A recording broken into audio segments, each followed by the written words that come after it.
The moon hangs low over the city. Its light slices between skyscrapers, painting a silver line across a window on the 40th floor. A shadow detaches itself from the glass. It is impossibly long, impossibly thin. For a moment, it seems to be nothing more than a trick of the light, a distortion caused by the curve of the pane or the steam rising from a distant vent. But then, it moves. It unfolds, like a piece of origami animated by a silent, unseen hand. We will call them the Nocturnes. The name feels right, suggesting a connection to the night, to music, to something elegant yet deeply unsettling. They are the new gargoyles of the digital age, perched not on stone cathedrals but on the sleek, sterile edges of modern architecture. Their origin, as folklore often has it, is a blend of old-world terror and contemporary anxiety. Think of the ancient tales of the Anhanga, a forest spirit from South American lore, said to be a protector of animals, a shapeshifter that could become a shadow to stalk those who caused harm. Imagine that spirit, displaced from its woodland home, finding a new, more complex ecosystem to navigate. The city. It has traded trees for transmission towers, forest canopies for skyscraper ledges. The legend says they are drawn not to the desecration of nature, but to the vast, invisible flows of data that saturate our urban air. They are said to feed on the ambient energy of Wi-Fi signals, cellular networks, and the constant, sleepless hum of the city's digital heartbeat. They are creatures of the information age, their forms supposedly made unstable and fluid by the very signals we use to connect with one another. This is their most striking detail. They are said to have no fixed shape. Witnesses describe them as looking like living ink, a glitch in the air, or a human silhouette woven from television static. Their form flickers, constantly resolving and dissolving at the edges. They hunt in the vertical spaces we have created. They are creatures of the rooftop, the fire escape, the dark space between buildings where the satellite dishes cluster like metallic fungi. They glide through alleys choked with the exhaust of restaurants and the low thrum of air conditioning units. The neon glow of a late-night pharmacy reflects off their shifting surfaces, not as a solid gleam, but as 1,000 scattered points of light, like a shattered kaleidoscope. They are a physical manifestation of our digital lives, ever-present, rarely seen, and vaguely menacing. They represent the unnerving idea that the invisible world of data we have built might have spawned its own unseen predators. This creature feels real because it is rooted in our daily reality. We are all intimately familiar with the strange artifacts of technology. We have all seen a video stream pixelate and distort, a digital photograph corrupt into a mess of abstract colors, or a screen flicker for no apparent reason. The Nocturne is simply the next logical, terrifying step. It is the idea that this digital noise could coalesce, could gain a form of sentience and physical presence. It is a monster born not of superstition, but of the very technology we hold in our hands every single day. The fear of the Nocturne is the fear that our own creation, the digital world, is haunted. The first whispers of the Nocturne did not emerge from dusty tomes. They appeared, fittingly, in the deep corners of the internet. The story began on an obscure architectural forum around a decade ago. A user posted a grainy photograph taken from a high-rise construction site in Seoul. The image showed a bizarre, elongated shadow cast against a neighboring building. The user simply titled it, "Who's Up There With Me?" The post sparked a small but intense debate. Most dismissed it as a photographic anomaly, a lens flare, or a clever fake. But a few others began sharing similar, inexplicable images. These were not ghost photos in the traditional sense. They were images of modern, urban spaces, almost always taken at night, from a significant height. A security camera in Dubai captured a fleeting dark shape flowing over the edge of a balcony. A tourist's smartphone video from Tokyo showed what looked like a ribbon of smoke moving intelligently against the wind between two skyscrapers. The legend grew slowly, organically, through comment threads, private messaging groups, late-night video compilations. It was a crowd-sourced monster, built piece by piece from the anxieties of living in an increasingly vertical and digitally saturated world. My name is Leo. I ride a scooter, delivering food. This was last winter, around 2 o'clock in the morning. The order was for one of those new, ridiculously tall apartment towers downtown. The kind that's all glass, sharp angles.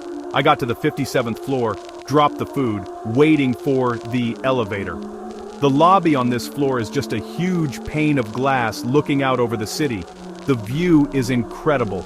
A carpet of light stretching out forever. I had my phone out, just scrolling, waiting for the ding. That's when I saw the movement. It wasn't in the reflection, it was outside. It was clinging to the side of the building, right on the glass. At first, my brain refused to process it. I thought it was a banner that had come loose, or a big piece of black plastic caught in the wind. But there was no wind. It was long and slender, like a person made of stretched out shadow. It didn't have a face, but I felt it looking at me. It had these long, thin limbs that were splayed out against the glass, holding it there. It wasn't climbing, it was just stuck there, like a gecko. But it was huge, maybe 7 or 8 feet long if it stood up. The elevator chimed, and the sound made me jump so hard I nearly dropped my phone. As the elevator doors slid open, the shape on the glass began to move. It didn't crawl, it flowed. It poured itself upwards, over the edge of the window frame and out of sight onto the sheer face of the building. It moved with this silent liquid grace that was completely wrong. It was like watching a CGI effect, but it was real. There was no noise, no scraping of claws, no sound of suction cups, just this silent black shape, flowing up a vertical wall of glass 57 stories in the air. I scrambled into the elevator and jabbed the lobby button about 20 times. As the doors closed, I looked back at the giant window. There was nothing there but the city lights. But on the glass, where the thing had been, there was a faint, oily smudge. It was shaped almost like a handprint, but with fingers that were far too long and thin. I didn't take another late-night delivery to that building for months. Now, whenever I'm in a tall building at night, I can't help but glance at the windows. I find myself looking for those long, thin smudges on the glass. I know what they are. I just know. Section 5. Encounter 2. The Rooftop Gardener. I'm Alara. I have a small garden on the roof of my apartment building in Chicago. It's my quiet place. Just me, my tomato plants, the sky. One night in late August it was hot and humid. I couldn't sleep. I went up to the roof around midnight to water my plants and sit. The air was thick, asphalt and lake. I was sitting on a little wooden bench I'd built, listening to the city breathe around me. The drone of traffic, a distant siren, the clatter of the L train. I was facing away from the ledge, looking at my little patch of green. I remember I was holding a small, smooth river stone in my hand, one I kept in a pot. I felt a sudden drop in temperature. It was so abrupt. It was like someone had opened a refrigerator door right behind me. The background noise of the city seemed to fade, muffled, as if I were suddenly underwater. I turned my head slowly, looking over my shoulder. There, perched on the safety railing at the edge of the roof, was a figure, crouched like a runner about to start a race. It was tall and unnaturally lean. Section 6. The Science of the Shiver. So why does a story like this take hold? Why does the idea of a static shadow on a skyscraper feel so plausible, so chillingly intimate? The answer lies not in the skies, but within the ancient architecture of our own minds. Our brains are, first and foremost, survival machines. They are hardwired with a system designed for a world of tangible threats, the snap of a twig in a silent forest, the flash of teeth in the shadows. This is the fight-or-flight response, an instantaneous cascade of adrenaline and heightened senses. The nocturne, with its sudden appearance and silent movement, is a perfect trigger for this primal alarm bell. It is the modern equivalent of the predator glimpsed at the edge of the firelight. Furthermore, our brains are magnificent pattern-seeking engines. We are programmed to find faces in clouds, to see shapes in random textures, to connect disparate events into a coherent narrative. This is called pareidolia. It is a cognitive shortcut that helps us make sense of a chaotic world. The legend of the Nocturne exploits this tendency perfectly. A glitchy security feed, a strangely shaped shadow, a sudden phone malfunction. Our narrative-hungry brain, primed by the legend, connects the dots. It weaves these random technological blips into the story of a lurking creature. The monster is not just out there. Our own minds help to build it. Imagine your brain's threat detection system as a highly sensitive smoke alarm. In a prehistoric world, this alarm was calibrated to detect the smoke from a predator's fire or a rival tribe. It was life-saving. Today, we live in a world filled with new kinds of smoke. Wi-Fi signals, cellular data, Bluetooth pings, the constant flicker of digital screens. Our ancient alarm system doesn't know what to make of this invisible, intangible noise.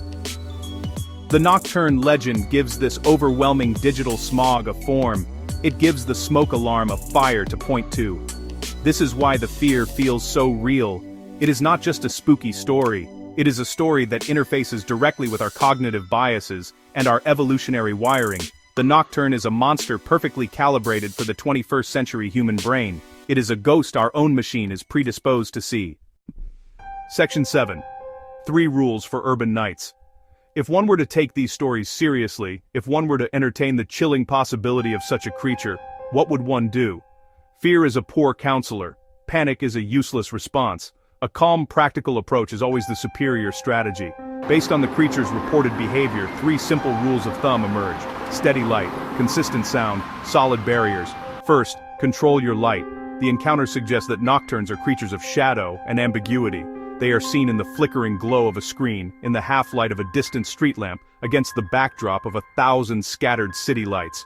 A steady, direct source of light seems to be a deterrent. A simple, motion-activated floodlight on a balcony or a bright lamp placed directly in a large window breaks up the shadows they might use. It makes the environment less ambiguous. Think of it as creating a safe harbor of clear, unwavering illumination. Second, consider sound. The encounters are marked by an unnerving silence or a muffling of ambient noise. This suggests the creature thrives in a vacuum of sound, or perhaps even creates it. Counter this with consistent, low-level sound.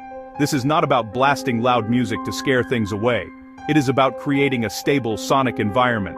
A white noise machine, a quietly playing radio, or even a fan can create a sound wall that masks the sudden, chilling silence.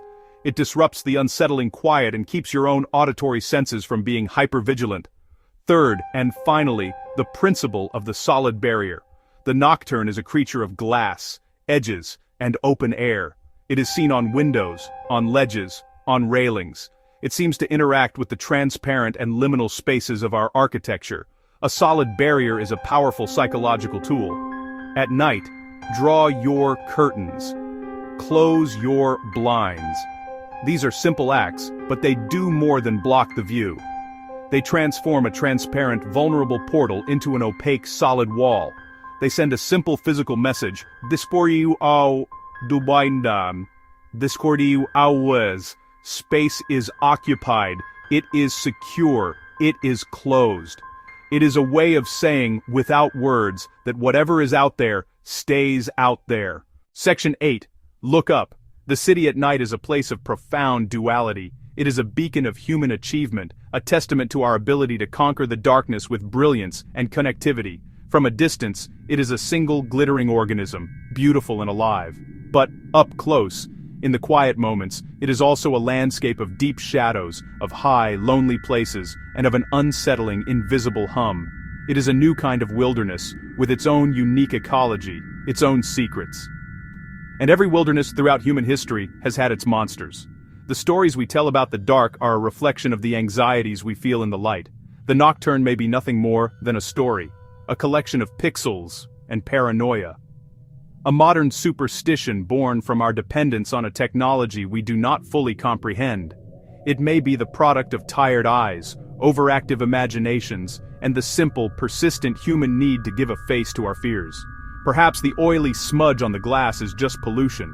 Perhaps the flickering lights are just a power surge. Perhaps the shape on the roof is just a shadow, and the feeling of being watched is just a feeling. That is the most logical, the most rational, the most comforting explanation. And it is, almost certainly, the correct one. But the stories persist. They bubble up from the digital ether, shared in hushed tones across continents. They speak to a primal part of us that knows the world is stranger than our maps suggest. For all our concrete and steel, for all our logic and light, we are still animals who are afraid of the dark. We are still creatures who look into the shadows and wonder what might be looking back.